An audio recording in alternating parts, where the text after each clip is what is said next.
जमशेदपुर में एक दबंग परिवार। इस परिवार के एक मलखान सिंह सभी को जानते। वहां एक दबंग नेता और एमएलए भी रहे, विधायक भी रहे, तो पूरा परिवार अच्छा खासा दबंग। इनकी अच्छी खासी शहर में एक तरह से रोब रुतबा। उनका एक भाई बल्कि साला जिसका नाम कन्हैया सिंह 2 जून को इसी पिछले महीने उन्हीं के घर में कुछ बदमाश घुसते हैं और गोली मार देते हैं। कन्हैया सिंह की मौत हो जाती है। अब कन्हैया सिंह की मौत, एक दबंग नेता के साले की मौत, वो भी कत्ल गोली मारकर। अब शहर में हंगामा हो गया। छोटा सा शहर है जमशेदपुर, और इसलिए कि उस शहर के लोग यह जानते हैं कि जब किसी दबंग से जुड़ा हुआ या किसी नेता से जुड़ा हुआ कोई ऐसा मसला होता है तो क्या होता है। तो शहर में था कहीं पुलिस को भी खतरा था कि जो कत्ल हुआ कहीं इसको लेकर गैंग वरना शुरू हो जाए, खून खराबा ना हो जाए बदला लेने के लिए। और इस कत्ल को लेकर विरोध प्रदर्शन शुरू हो गया। अब पुलिस के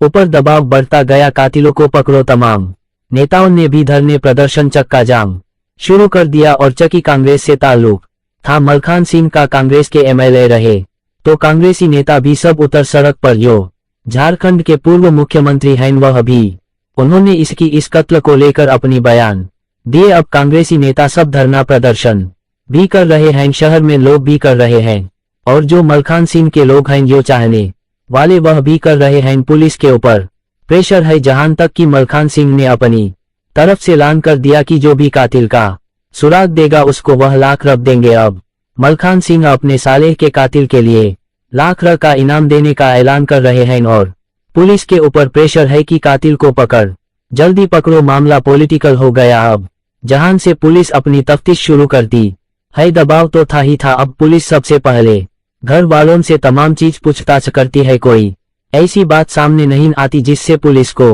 कोई शक हो। फिर पुलिस अपनी बेसिक पर लौटती है, कहती चलो टेक्नोलॉजी का इस्तेमाल करते हैं, क्योंकि कत्ल जो हुआ था जे आदित्यपुर इलाका है जमशेदपुर में, जहां पर जे रहते थे कन्हैया सिंह, तो कन्हैया सिंह के घर में ही हुआ था कल। और कन्हैया सिंह के पास बाकायदा उनके अपने सुरक्षा कवच जानी गार्ड भी हुआ करते थे, लेकिन किसी को मौका ही नहीं मिला। काती आए, गोली मारी और भाग गए। तो पुलिस ने कहा चलो आदित्यपुर उनके घर से शुरू करते हैं। सीसीटीवी फुटेज आजकल सबसे आसान है क्राइम की सीन को खंगालना, जा परखने के लिए तो पुलिस ने सीसीटीवी फुटेज को खंगालना शुरू किया। इत्तफाक से कामयाबी मिली। एक कैमरे में एक शख्स बड़ी तेजी से भागता हुआ नजर आया बदहवास, और पुलिस को उस कैमरे का जो वक्त था और कन्हैया सिंह के कत्ल का जो वक्त था वह लगभग आसपास का था। तो यही था कि शायद यही कातिल है जो भाग रहा है। इसके अलावा कुछ और परछाइयां भी थी, लेकिन कैमरे की इमेज बड़ी साफ नहीं थी, धूली सी थी। रात का वक्त भी था और थोड़ी दूरी की वजह से भी तो पुलिस को लेकिन यह मिला कि हाँ इस वक्त जिस वक्त कल हुआ है, चश्म ने टाइम बताया उस हिसाब से एक शव भाग रहा। बवास पुलिस ने उसको जीरो करना शुरू किया। उसके बाद उसकी अच्छे क्वालिटी में करने के बाद उसको अब चेक करना शुरू किया कि यह है क्या। तस्वीर क्लियर नहीं थी, लेकिन फिर भी ने उस सीसीटीवी फुटेज के जरिए उस इमेज को सामने लाया। और जब सामने आया तो पुलिस को पहली कामयाबी मिली। जो शख्स सीसी फुटेज में था उसकी पहचान हुई निखिल गुप्ता नाम के एक क्रिमिनल के तौर पर। जब पुलिस ने निखिल गुप्ता के की कुंडली तो पता चला एक शूटर टाइप किराया पर कत्ल करता है, बदमाश भी है। अब पुलिस को लगा कि निखिल गुप्ता ने एक पूर्व एमएल दबंग नेता के साले का कत्ल क्यों किया, उसकी क्या दुश्मनी हो सकती है, जा किसी ने कत्ल करवाया। अब यह जांच चल रही है। पुलिस को चेहरा मिल चुका था, नाम मिल चुका था, लेकिन अभी निखिल भी नहीं मिला और उसकी तलाश जारी थी। क्या यह कत्ल हुआ क्यों, लेकिन फिर भी उधर धरना प्रदर्शन चल रहा है। पुलिस ने परिवार को यह तसल्ली देने की कोशिश की ने कातिल को ढूंढ लिया है, निखिल गुप्ता का नाम भी बताया, लेकिन परिवार मानने को तैयार नहीं कि वो करेगा उनकी नजर में यह बहुत बड़ी साजिश थी। 1 लाख का इनाम अभी कायम है मलखान सिंह की तरफ से। अब पुलिस निखिल गुप्ता के कॉल डिटेल को खलती है तो पता चला कि हाँ जिस रात कत्ल हुआ उसका पूरा लोकेशन उधर ही था। उसके बाद उसके कॉल डिटेल को और जब आगे तक खंगाला गया तो पता चला कि अब तो वह शहर छोड़कर भाग चुका है और बनारस पहुंच गया। अब जे सारी चीजें ली कॉल डिटेल से, एक और चीज पता चली कि कत्ल से पहले उस दिन लगातार निखिल गुप्ता एक नंबर पर सबसे ज्यादा बात कर रहा था, और जे नंबर था राजवीर नाम के एक नौजवान का। अब पुलिस को लगा कि राजवीर कौन है, सबसे ज्यादा कॉल उसी के नंबर पे। कत्ल से पहले, कत्ल के बाद, कत्ल के फिर कई घंटों बाद भी अब पुलिस ने राजवीर को टटोलना शुरू किया तो पता चला कि राजवीर कभी इन्हीं कन्हैया सिंह के पड़ोस में रहा करता। अब राजवीर की और कुंडली गई तो पता चला कि राजवीर कन्हैया सिंह की एक बेटी जिसका नाम अपर्णा सिंह है उसका बॉयफ्रेंड हुआ करता है। और जब डिटेल में पुलिस ने छानबीन की तो पता चला कि इन दोनों ने स्कूलिंग साथ में की और जब जहां 8वीं में थी अपना और 10वीं में था राजवीर, तभी इन दोनों में दोस्ती हुई, प्यार हो गया। फिर जब मामला कॉलेज तक चला और दोनों एक दूसरे को प्यार करते थे और जब पड़ोस में रहता था अपना के ही घर के, तो मुख और बाकी लोगों से पता चला कि इन दोनों की इस प्यार के रिश्ते की खबर कन्हैया सिंह को लग गई और कन्हैया सिंह ने इसके ऊपर गुस्सा हुए अपनी बेटी को डांटा और साथ में फिर राजवीर को बुलाकर कई बार डांटा। बट इन दोनों का मिलना जुलना बातचीत जारी रहा। जब बात कन्हैया सिंह को पता चली वो फिर नाराज और कन्हैया सिंह ने फिर राजवीर को न सिर्फ कई बार बुलाया, धमकाया, बेइज्जत किया, फिर उसके परिवार वालों को भी धमकी देनी शुरू की कि अगर तुम्हारा बेटा मेरी बेटी के करीब आया, पीछा नहीं छोड़ा तो सबको मार डालेंगे। राजवीर के मां बाप शरीफ थे, उन्हें लगा कि जह दबंग परिवार है, इनका जीजा जो है वह एक्स MLA है, शहर में लूबा है और हम सीधे साधे लोग, पता नहीं क्या हो जाए। तो राजवीर के मां बाप ने कहा कि बेहतर यही है जान बचाओ और इस इलाके से निकल जाओ। उन्होंने वो इलाका छोड़ दिया, अपना घर बेचकर दूर उस बस्ती से कहीं और जाकर बस गए। लेकिन राजवीर और अपना का प्यार जारी था। इस दौरान राजवीर को उसके घर वालों ने, मां बाप ने समझाया कि बेटा जिस जगह तू या रहा, जिस रास्ते पर जा रहा वह अच्छे लोग नहीं है, मैं तेरे प्यार के खिलाफ तो नहीं, लेकिन उनकी परिवार जो है वह शायद हमें बेगा नहीं। तो राजवीर को भी इस बात का एहसास हुआ कि शायद अपना के साथ प्यार उसके परिवार पर भी भारी पड़ेगा। उसने फिर अपना से बात की और कहा कि हमारा रिश्ता यहीं तक हम खत्म कर देते हैं। लेकिन एक रोज अचानक ये हुआ कि अपना ने एक वीडियो शूट किया। उसने चूहे मारने वाली दवा जो है जहर है उसको लिया और वीडियो में पूरा उसने बोला कि अब मैं खुदकुशी करने जा रही हूं, तुम्हारे बिना जी नहीं पाऊंगी और तुमने मुझे छोड़ा, मुझसे अलग हुए तो मैं मर जाऊंगी। और जब वीडियो शूट कर रही हूं तो अपना जवाब तो कि तुम मुझे छोड़ोगे नहीं, तुम मुझे प्यार करोगे। इस वीडियो को देखने के बाद राजवीर डर गया। उसे लगा अगर पर्णा ने ऐसा कुछ कर लिया तो उसके घर वाले तो फिर तो उसके पूरे फैमिली को मार डालेंगे। फिर उसने अपने फैसले को पलटा और अपना को कहा ठीक है मैं तुम्हें छोड़ूंगा नहीं। इसके बाद दोनों में फिर बातचीत शुरू हो गई, मिलना जुलना शुरू हो गया और इत्तेफाक से जह बात फिर कन्हैया साहब को पता चल गई जो अपना के पिता थे वह फिर नाराज हुए, फिर धमकी दी। अब इन तमाम धमकियों से राजवीर बड़ा अजीब सा उसकी हालत हो गई। उसे लगा कब तक ऐसे चलेगा, शादी होगी नहीं शायद और जे उसके परिवार को नुकसान ना पहुंचाए। तो उसे लगा कि कुछ ऐसा करूं जिससे जह डर और दहशत दूर हो जाए। इसी सोच के साथ वह भटकता रहा। इसी भटकाव के दौरान उसकी मुलाकात निखिल गुप्ता नाम के एक बदमाश से हुई। एक शूटर भी था, उसने अपने मन की बात बता दी। अच्छा, उस इलाके में ज्यादातर लोगों को पता था कि कन्हैया सिंह की बेटी के साथ राजवीर का इश्क है। तो निखिल गुप्ता ने जब यह सुना तो उसने कहा कि मैं भी कन्हैया सिंह से बड़ा तंग आया हूं और मैं भी बदला लेना चाहता हूं। तो उसने पूछा तुम क्यों? तो उसने कहा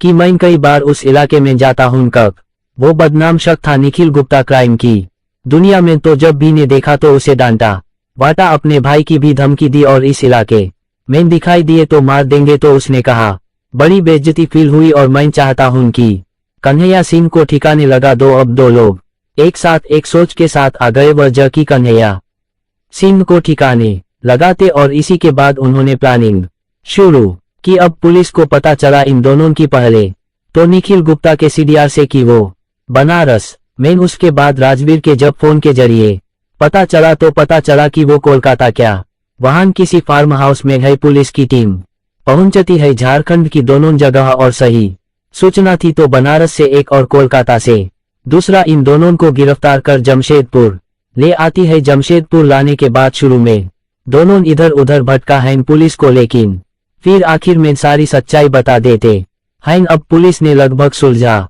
लिया, कातिल के तौर पर इन दोनों को भी पकड़ के ले अब जमशेदपुर और झारखंड पुलिस को लगा कि चलो जो पुलिस के पर प्रेशर था वह भी खत्म हो गया। लेकिन इस दौरान भी धरना प्रदर्शन जारी है और कुछ कांग्रेसी के जो इलाकाई नेता है वह लगातार कर रहे थे कि नहीं यह साजिश बड़ी है और वह चक्का जाम सड़क जाम यह सारी चीजें कर रहे हैं। पुलिस के खिलाफ नारेबाजी भी हो रही है और मखान सिंह का 1 लाख का इनाम अब भी कायम है जो भी सही सुराग देगा कातिल का। अब पुलिस को लगा कि दोनों को पकड़ लिया जे दोनों ने कबूल भी कर लिया।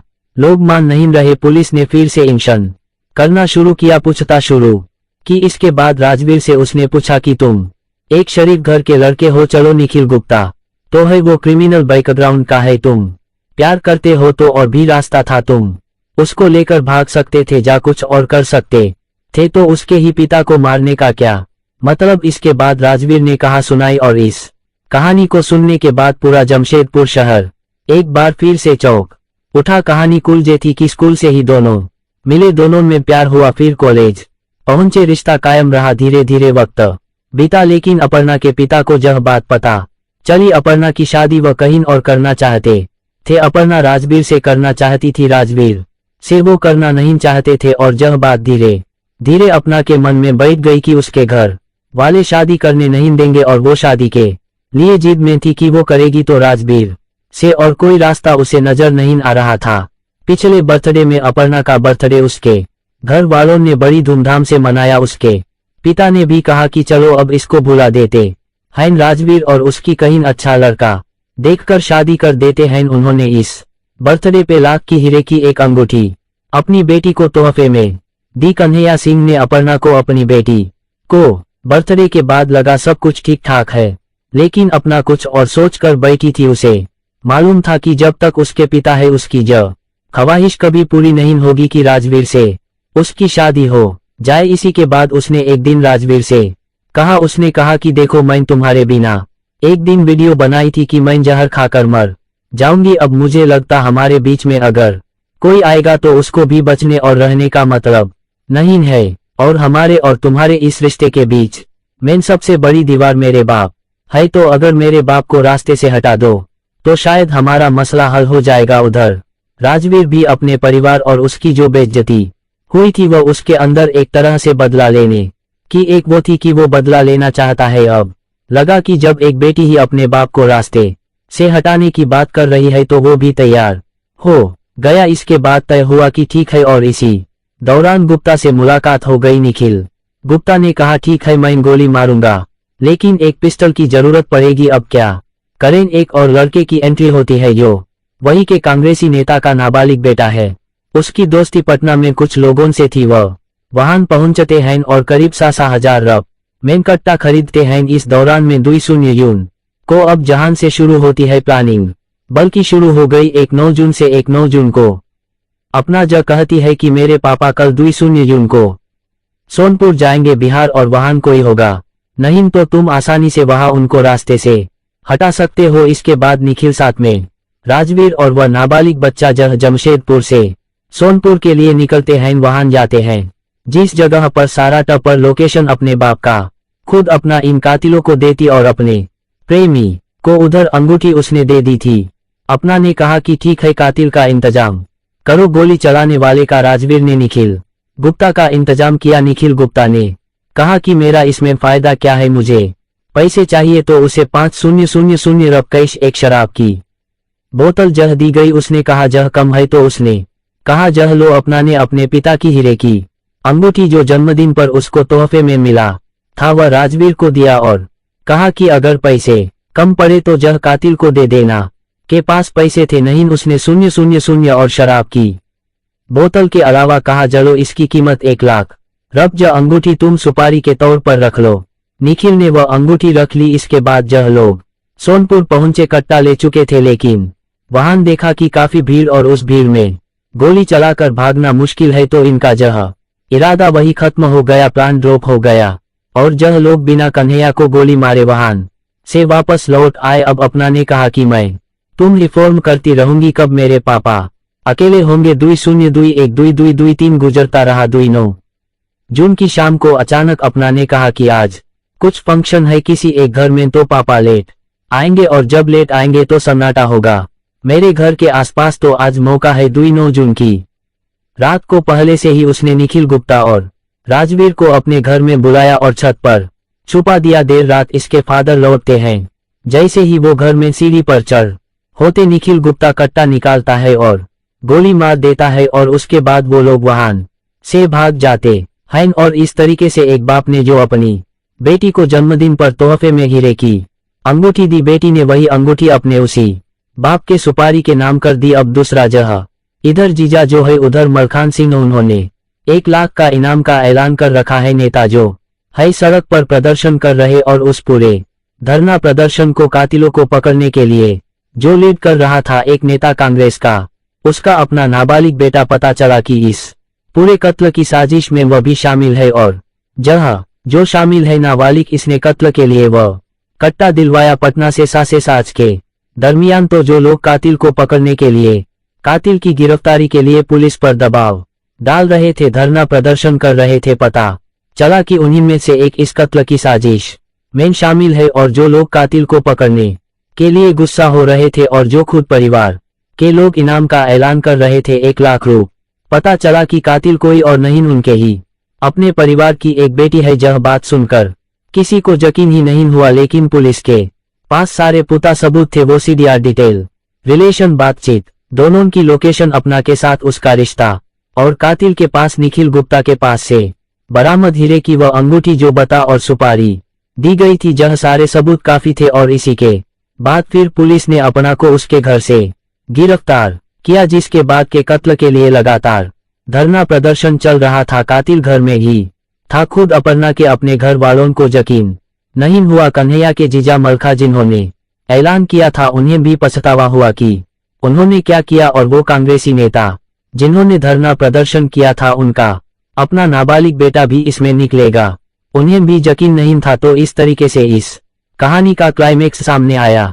और इसरो यानी कि भारतीय अंतरिक्ष अनुसंधान संगठन के रॉकेट और सैटेलाइट्स की उड़ान अब स्वदेशी सेमीकंडक्टर चिप की शक्ति से लस होगी। असल में यह शक्ति उस सेमीकंडक्टर चिप की है जिसे आईआईटी मद्रास ने माइक्रोप्रोसेसर्स की शक्ति सीरीज के तहत तैयार किया है। इसरो के साथ मिलकर आईआईटी मद्रास ने अब ऐसा चिप विकसित करने में कामयाबी हासिल की है जिसकी क्वालिटी ना केवल एरोस्मिथ से माकूल है बल्कि और भी कई मायनों में यह चिप बेमिसाल है। सो इस चिप स्पेसिफिकली डिजाइन किया है आईआईटी मद्रास ने। इसको बोलते हैं IS-4 Indian space research organisation और एक फर्स्ट स्टेप है क्योंकि ये इंडिजन असली मेड आत्मनिर्भर चिप है। और इससे लाइक अगर हम पूरा प्रोडक्ट को बढ़ के दे रहे हैं तो उसमें थोड़ा सा बैक चैनल डोर जा कुछ हैकिंग का पॉसिबिलिटीज होगा, वो सब कुछ को टू अवॉइड देम। ऐसे इन्होंने इस चिप तैयार हुआ है आईआईटी मद्रास पे और इसको बोलते हैं आयरिश चिप